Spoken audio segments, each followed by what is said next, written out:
Now I'm going to make a patch to go over this bit here, from there to there, which is also on that crease.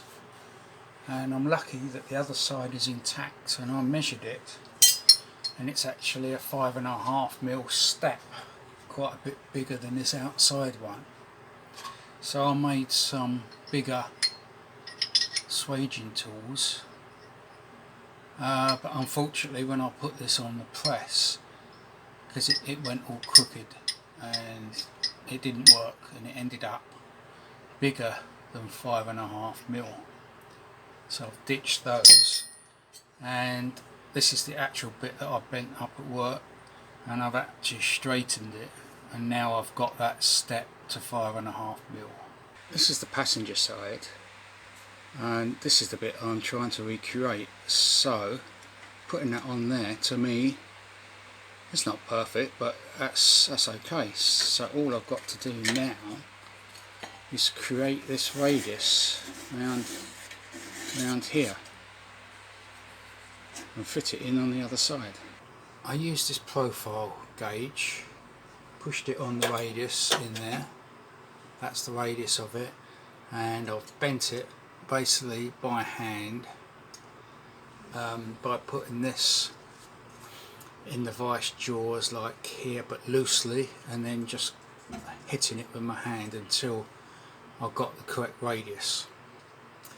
Now I've left it too long on purpose because I was thinking about bending a right angle here to go around this edge here, but I don't know if I'm going to do that yet. I finally finished making this patch. It's taken me days to make this with this ridge here.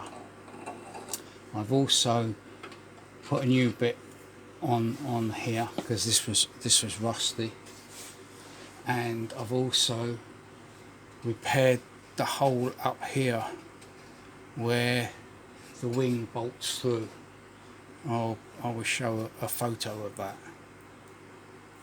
So all I've got to do now is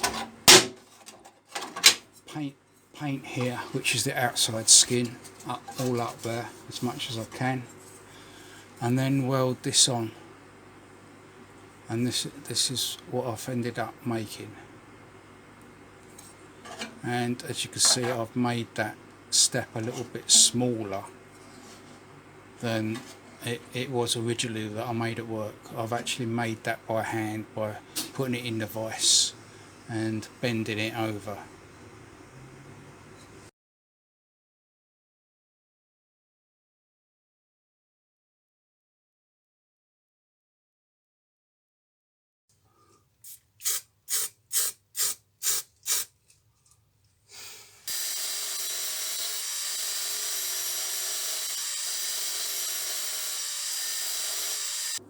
That patch is all done now.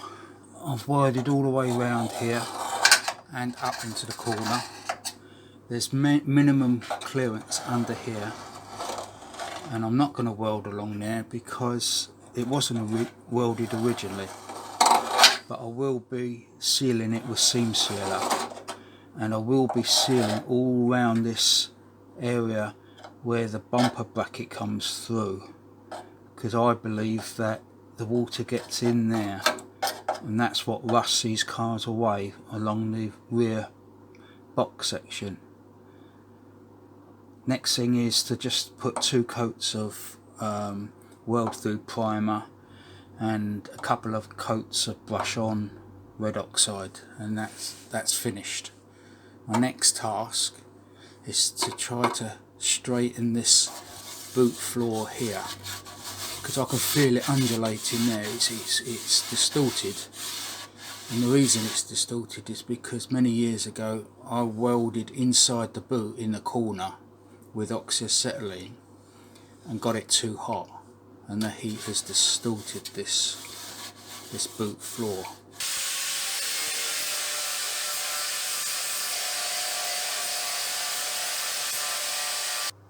I've just stripped the paint off the corner of this boot with one of these poly wheels. Never used them before. They really do take the paint off quickly, and with very few sparks. It's just a few sparks, so you know that you're not really removing much of the metal at all. They're called poly discs, and mine is a tool zone one that I picked up the other day.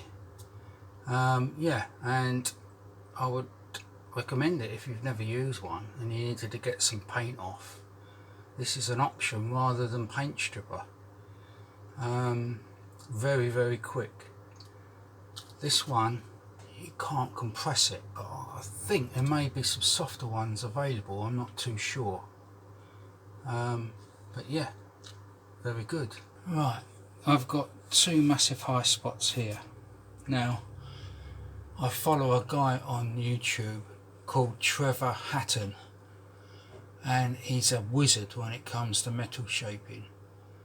And his YouTube channel is called Trev's Blog, and in one of his videos he was asked to demonstrate how to shrink metal with limited tools, and he did it with an ordinary blowtorch and just an ordinary hammer, and he had a wing off of his old van, but it was nothing as extreme as this.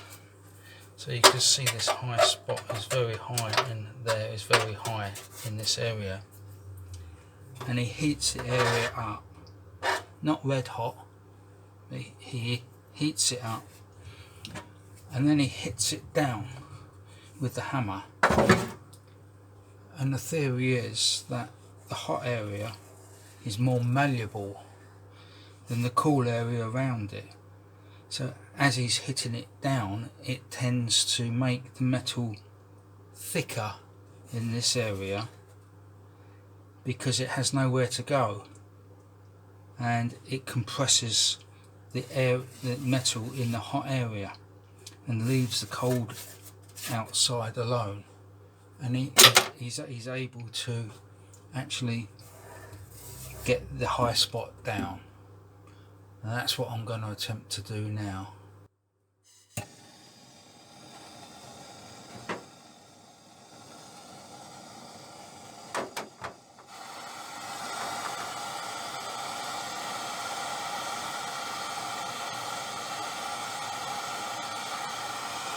Oh, that's going right up.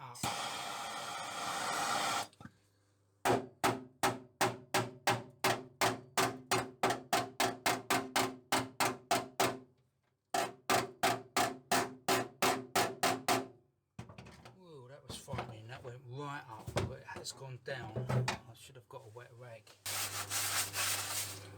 Wow.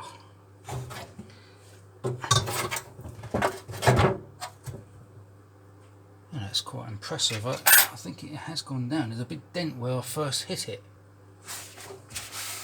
So I'm cooling it down because I don't want the outside area to be hot at all. I only want a little bit in there.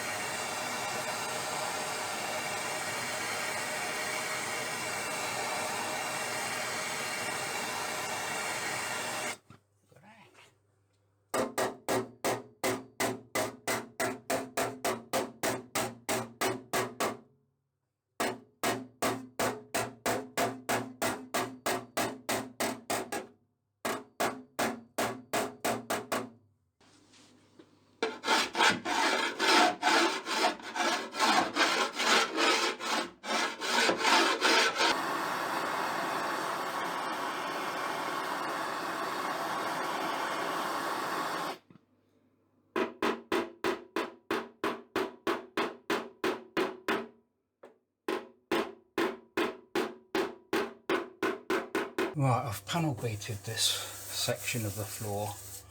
There's still lots of lumps and bumps as I go across it, but if you look at that rule, the gaps there, it's much better than it was. It was absolute up and down before, and I will be putting some rubber sheeting to mimic the original rubber mat that was in these cars when they were new, and you won't really see it from underneath.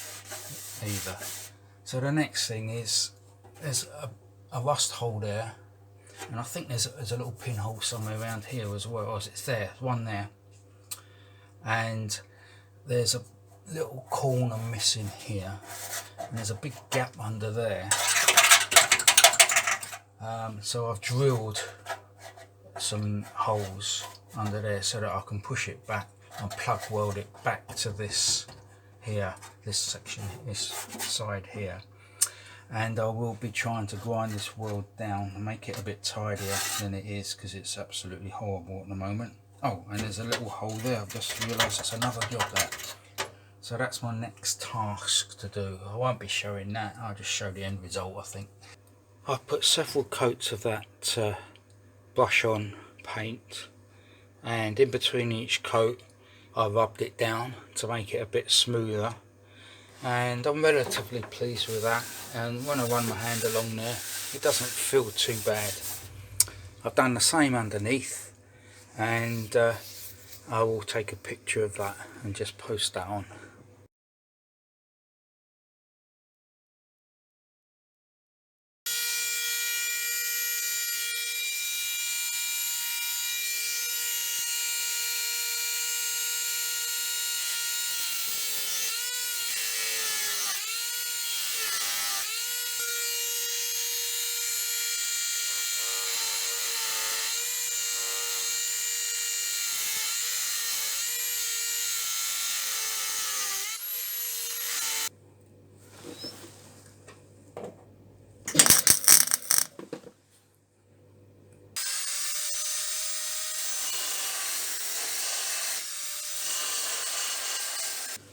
Okay, I bent that to the radius of this gauge, which is about the same, and I did it by putting this dolly in the vise and just hitting it over that corner, and I used a hide mallet to form that radius. So now I've got to make this fit the hole, or make the hole fit this. I'll just put some primer on here, because that's why it rusted in the first place, because the moisture got in between these two layers.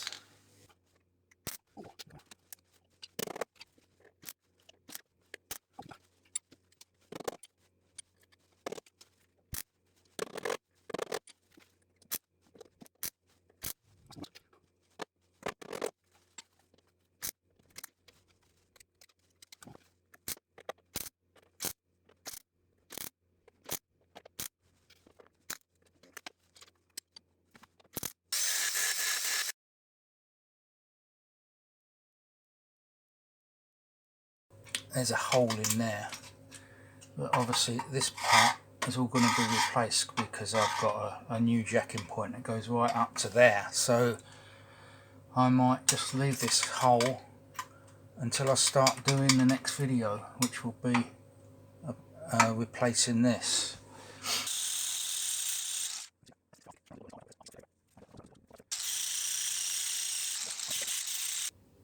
This is a better shot.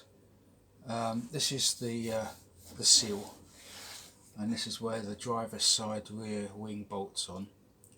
And from that other shot you could see that there's loads of filler here I didn't realise, and I think there's a big hole there. So I'm going to grind all the filler off of here and then decide what I'm going to do in the next video, or whether I'll have a video for the seal separate to the video for the jacking point.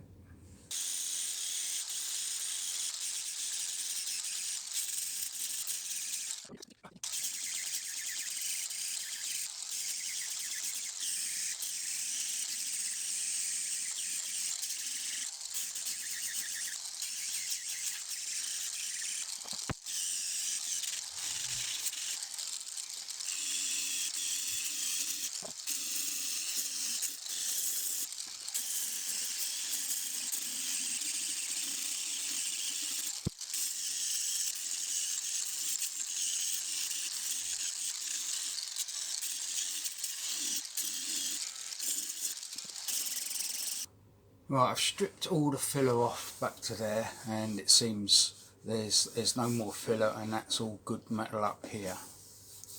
And what they've done is there's a double skin here. Have a look at the video for the other side and you'll see me putting little patches in here. But they just put a patch on the inside, and that's what this is here. And there's all braze in here. And there's also rust just starting to come through there. You know, I can't get a scriber in there or like that. It's no holes, but obviously that rust has come from the inside. It won't rust from the outside. It always rusts from the inside. So we'll be cutting a patch out of there to get rid of that rust. So that ends this video. The next video will be entitled replacing the driver's side rear jacking point, and in that video I will be repairing this and cutting this bust out as well, and the hole above the jacking point there that you saw earlier, and probably a lot more that I can't even see yet. So that's it.